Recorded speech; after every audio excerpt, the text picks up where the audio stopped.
If you go online and search around social media, you'll quickly find out that Steph Curry has so many fans. It's very understandable. The guy is the greatest shooter that the game of basketball has ever seen. He spaces the floor like no one else has before, and with him leading the way, he has pushed the NBA into a new era, focused almost entirely on three-point shooting. He's also a 6'3" player who isn't an athletically gifted freak like many modern-day superstars. Yet he still finds a way to be an elite ball player year in and year out. Many people find this quality admirable. No matter how you slice it, Steph has firmly established himself as one of the greatest basketball players to ever live. Now, with that being said, many of his fans online, many modern athletes, and much of the mainstream media are anxious to put him into the top spot of the greatest point guards of all time. And my response to that is, stop it. Get some help. It's not that I think Steph isn't on his way to the top. He's still very elite, and by the end of his career, he might just be the consensus pick over Magic Johnson. But in my opinion, this is the perfect example of recency bias, and way too many people being a slave of the moment. It's so premature to already put him in the top spot, but many people forget just how dominant Magic Johnson was in such a short period of time. Unlike many of today's modern legends, Magic wasn't blessed with a long and healthy career. In 1991, he shook the world with his announcement that he had obtained HIV. You need to understand, when Magic played his last game before that announcement, he was only 31 years old. Think about other NBA greats if they retired at that same age. Dirk Nowitzki would no longer be an NBA champion.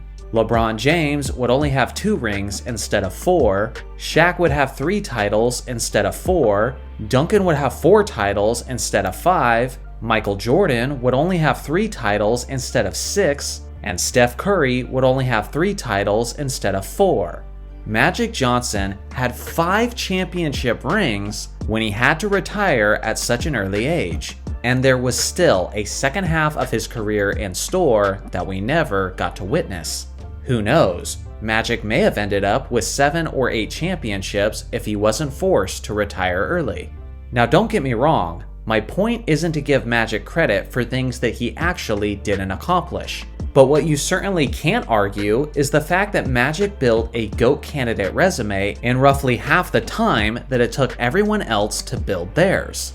Also consider this. In the last 2 seasons leading up to that retirement, Magic was the league MVP in 1990 and he was the MVP runner-up in 1991.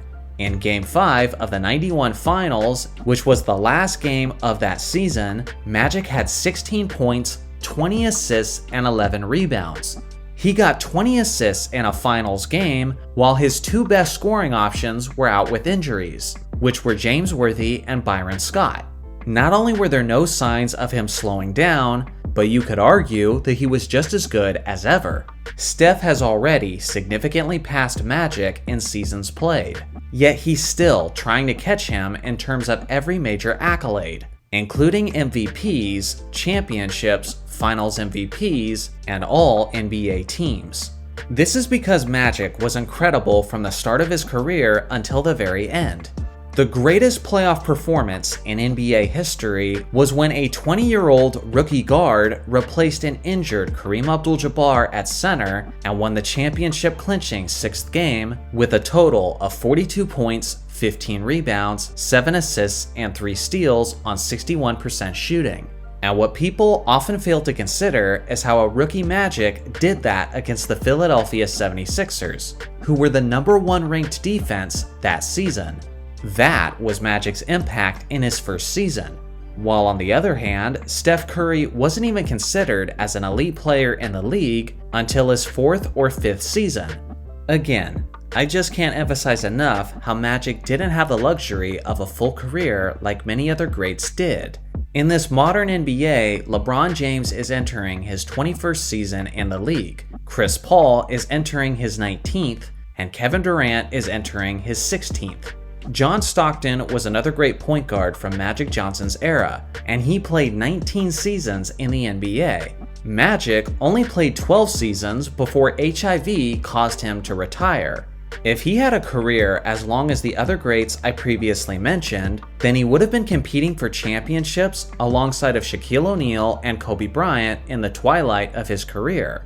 In Magic's 12 seasons before the announcement, he made it to the NBA Finals 9 out of those 12 seasons. And in the entire Western Conference, he finished the highest in the MVP race 9 seasons straight. That is dominance. If we're being honest, that's a level of individual dominance that Steph Curry can only dream of, as his longest streak was just 2 seasons. Now, some Steph Curry fans will argue in his favor, saying that Steph changed the game with his three-point shooting, and thus did something that no other great has ever done before. I'm gonna be honest, I hate this argument so deeply, because it isn't nearly as unique as they make it seem.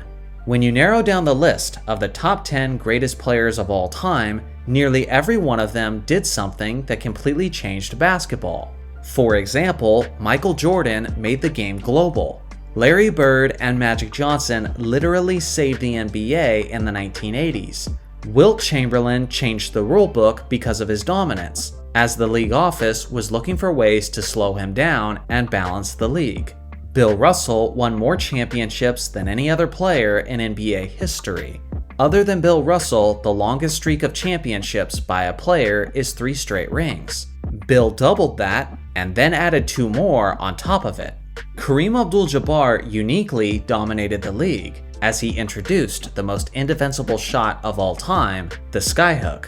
In the history of the game, no player has ever had an entire conference gearing up to stop him like Shaquille O'Neal did in the early 2000s. I could keep going, but as you can see, many all-time greats have done things that have changed the game. So Curry fans saying my boy changed the game with his shooting isn't swaying anything when you're looking at the select few greatest players of all time. Earlier I mentioned how mainstream media is already pushing this narrative. One of those people is Colin Cowherd, who claims that Steph Curry has already surpassed Magic Johnson, due mostly to the fact that Steph is a great shooter and Magic is not. I'm not gonna lie, this is one of the dumbest arguments you could possibly make when comparing greats. Holding past legends to the standard of what makes players great in the modern game is ridiculously biased and seems desperate for a hot take. If you went back in time and during the 1980s, you told Magic Johnson he wasn't the best point guard because he couldn't shoot from the perimeter, he would probably say, "What the hell does that have to do with me winning a championship?" Magic was the guy who found his shooters, like Michael Cooper and Byron Scott.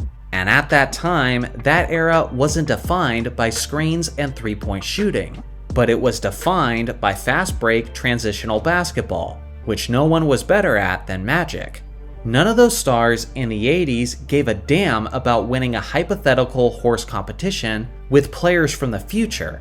They were trying to win championships in that era based on the style of that era, and clearly Magic was very good at doing that, which should be what truly matters.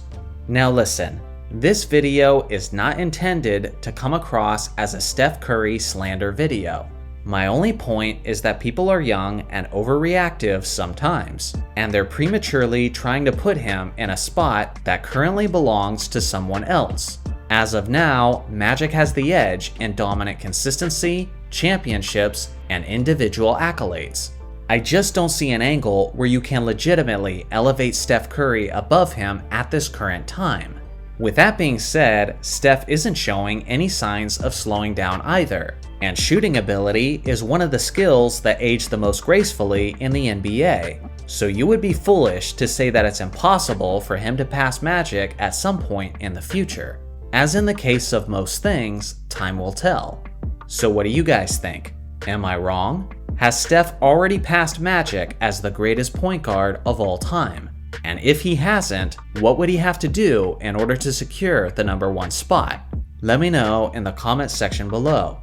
Thanks for watching as always. Make sure to like and subscribe for more basketball content, and I'll see you guys in the next video.